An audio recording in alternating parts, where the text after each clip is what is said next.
ओं नमो भगवते वासुदेवाय। नारायण नमस्कृतं नर चैव नरोत्तमं देवी सरस्वतीं व्यासं ततो जयमुदीरयेत्। मूकं करोति वाचालं पङ्गुलघयते गिरिजत्कृपा तमः वन्दे परमानन्दमाधवं। निगमकल्पतरुगलितं फलश्रुतं मुखादृतं द्रवसंयुतं पिबत भागवतं रसामलयं मुहुरः रसिका भुवि बभूवैका। चतुर्थोऽध्याय। श्रीसुत उवाच।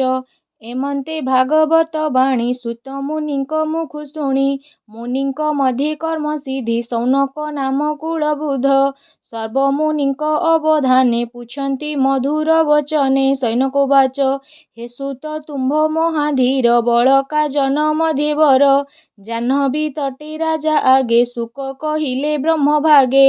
ସେ କଥା କହ ଆମ୍ଭ ଆଗ ତୁମ୍ଭେ ଯେ ଅଟ ମହାଭାଗ। ଏ ଭାଗବତ ଶାସ୍ତ୍ର କେବେ ବ୍ୟାସ ରଚିଲେ କେଉଁ ଯୁଗେ।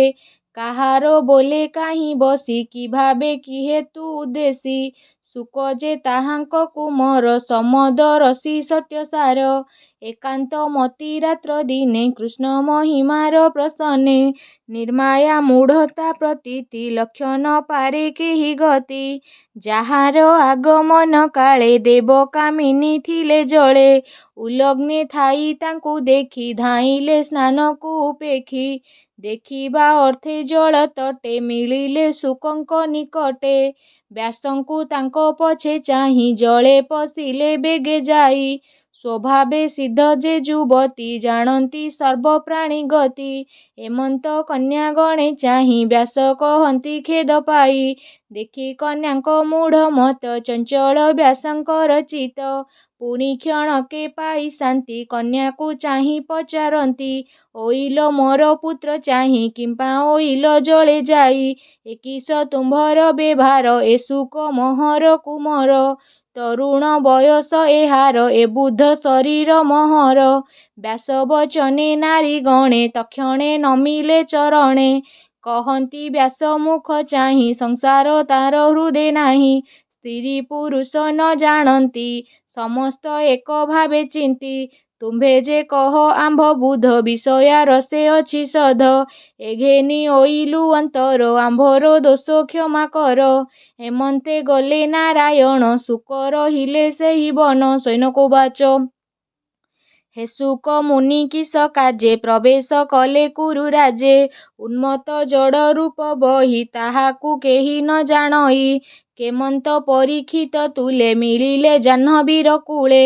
ତହିଁ ଅନେକ ମୁନି ମଧ୍ୟେ ଭାଗବତର ସମ୍ବାଦେ। ପ୍ରଜାଙ୍କ ଘରେ ସ୍ୱୟଂ କାଳେ ଯେ ନିତ୍ୟ ଭିକ୍ଷା ଅବା ମିଳେ। ଗୋଦେହ ମାତ୍ରେ ଦ୍ୱାରେ ରହି ଗୃହୀଙ୍କୁ ତୀର୍ଥ ଫଳ ଦେଇ। ଭମୁନି ପରୀକ୍ଷିତ ମେଳେ ମିଳିଲେ ପୂର୍ବ ପୁଣ୍ୟ ବଳେ। ହେ ଭାଗବତ ପରୀକ୍ଷିତ ସ୍ୱଭାବେ ଅଭିମନ୍ୟୁ ସୁତ। ତାହାର ଜନ୍ମ କର୍ମ ଯେତେ କହିବ ଆମ୍ଭର ଅଗ୍ରତେ। ଅଭୂତ ପ୍ରାୟ ଅଛୁ ମଣି ଏବେ ତରିବୁ ଏହା ଶୁଣି। ସେ ସର୍ବ ରାଜାଙ୍କ ଶିଖର ପାଣ୍ଡବ ବଂଶେ କୀର୍ତ୍ତି କର। ରାଜ୍ୟ ସମ୍ପଦ ଛାଡ଼ି ଦୂରେ କିମ୍ପା ରହିଲେ ଗଙ୍ଗା ତୀରେ। ଶତ୍ରୁ ରାଜା ଏ ଯାର ପାଦ ନମନ୍ତି ଦେଇଣ ସମ୍ପଦ। ଯୁବା ବୟସେ ନରପତି ତେଜିଣ ଅଚଳ ବିଭୂତି। ଯେହୁ ଶରୀର ଏ ସଂସାରେ ବହଇ ପର ଉପକାରେ। ହରି ଚରଣ ଚିନ୍ତେ ଚିତ୍ତ ଯେ ରାଜେ ନିତେ ଜନହିତ। ସେ କିମ୍ପା ତେଜିଲା ଜୀବନ ଗୃହେ ଉପେକ୍ଷି ଜନ ଧନ। କହ କାରଣ କିବା ଅର୍ଥେ ସଂଶୟ ଛାଡ଼ଇ ଯେମନ୍ତେ। ତୁମ୍ଭେ ସକଳ ବିଦ୍ୟା ପାର କହ ସଂଶୟ ଯାଉ ଦୂର। ଏମନ୍ତେ ସୈନକ ବଚନେ ସକଳ ମୁନି ଅନୁମାନେ। ସୁତ ଉବାଚ। କହନ୍ତି ସୁତ ବ୍ରହ୍ମ ଋଷି ମୁନିଙ୍କ ପ୍ରସନ୍ନେ ପ୍ରଶଂସି। ଶୁଣ ସୁକଳ ମୁନି ଜଣ କୃଷ୍ଣର ଚରିତ ବିଧାନ। ଦ୍ୱିତୀୟ ଯୁଗ ଭୋଗ ଅନ୍ତେ ଦ୍ୱାପର ଯୁଗ ଉପଗତେ। ବିଷ୍ଣୁର ଅଂଶେ ବ୍ୟାସ ମୁନି ଜନ୍ମିଲେ ନର ଦେହ ଘେନି। ପରାଶରଙ୍କ ବୀଜ ସୁତେ ଯୌଜନ ଗନ୍ଧା ଗର୍ଭଗତେ। ସେ ଏକ ଦିନେ ପ୍ରାତ କାଳେ ସ୍ନାନ ନ ସାରି ଗଙ୍ଗା ଜଳେ। ଏମନ୍ତ ବଦରିକାଶ୍ରମେ ବସିନ ନିଶ୍ଚଳ ଆସନେ। ପର ଅପର ନ ଜାଣଇ ସକଳ ଶାସ୍ତ୍ରର ପ୍ରମାଣେ। ଯେ କାଳ ପୁରୁଷର ବଳେ ଯୁଗ ଉଡ଼ନ୍ତି ଅନ୍ତରାଳେ। ତାହାଙ୍କୁ ନ ଦେଖନ୍ତି କେହି ବ୍ରହ୍ମାଣ୍ଡ ମଧ୍ୟେ ଦେହ ବହି। ପ୍ରାଣୀଙ୍କ ବଳ ନିତ୍ୟ ହରେ ଯୁଗ ସ୍ୱଭାବ ଅନୁସାରେ। କଳିଆ ଗମେ ପ୍ରାଣୀଙ୍କର ଏମନ୍ତ ହୋଇବ ବ୍ୟବହାର। ଶ୍ରଦ୍ଧା ଛାଡ଼ିବ ଅତି ଦୂର ଦୁର୍ବଳ ହୋଇବ ଶରୀର। ବୁଦ୍ଧି ହୋଇବ ଲୋଭଗ୍ରାସ ସ୍ୱଭାବେ ଅଳପ ଆୟୁଷ। ଦୁର୍ଭାଗା ହୋଇବ ସକଳେ ଏହା ଜାଣିଲେ ଯୋଗ ବଳେ। ବ୍ରାହ୍ମଣ ଆଦି ଚାରି ବର୍ଣ୍ଣେ କଳି ବଞ୍ଚିବେ ଯେଉଁ ଧର୍ମେ। ବେଦ ଉଚିତ ଶୁଦ୍ଧ କର୍ମ ଆଶ୍ରମେ ଭିନ୍ନ ଭିନ୍ନ ଧର୍ମ। ଜୀବର ସାଧ୍ୟ କର୍ମ କରି ଯେମନ୍ତ ବିଷ୍ଣୁ ମାୟା ତରି।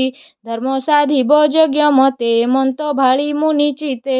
ଏକ ବେଦକୁ ଚାରି ଖଣ୍ଡେ ଯଜ୍ଞଭିଆଣ କର୍ମ କାଣ୍ଡେ।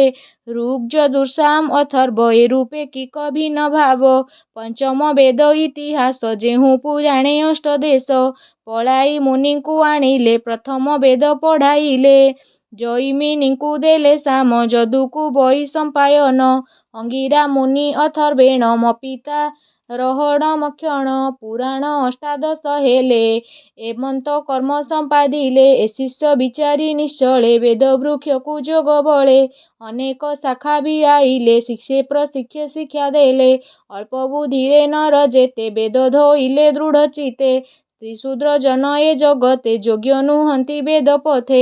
ତାହାଙ୍କୁ ନିସ୍ତାରିଣ ଅର୍ଥେ ଉପାୟ ଚିନ୍ତି ଦୟା ଚିତ୍ତେ। ବୁଦ୍ଧିମନ୍ ଥିବେ ବେଦ ମନ୍ଥି ଭାରତ ପ୍ରବନ୍ଧିବେ ଗୁନ୍ଥି। ବେଦୁ ଧରି ସାର ଅର୍ଥ ପୁରାଣ ସୃଜିଲେ ଭାରତ। ପ୍ରାଣୀଙ୍କି ନିସ୍ତାରି ଏମନ୍ତ କାନନେ ମିଳିଲେ ନିଶ୍ଚିନ୍ତ। ଆଶ୍ରିତ ସରସ୍ୱତୀ କୂଳେ ମନ ନର ହୋଇ ନିଶ୍ଚଳେ। ଯୋଗ ନ ପାରେ ଚିତ୍ତ ଧରି ଚଞ୍ଚଳ ଏମନ୍ତ ବିଚାରି। ଅତି କଷ୍ଟରେ ବେଦ ଘେନି ଗୁରୁ ଅନଳେ ଚିତ୍ତ ଘେନି।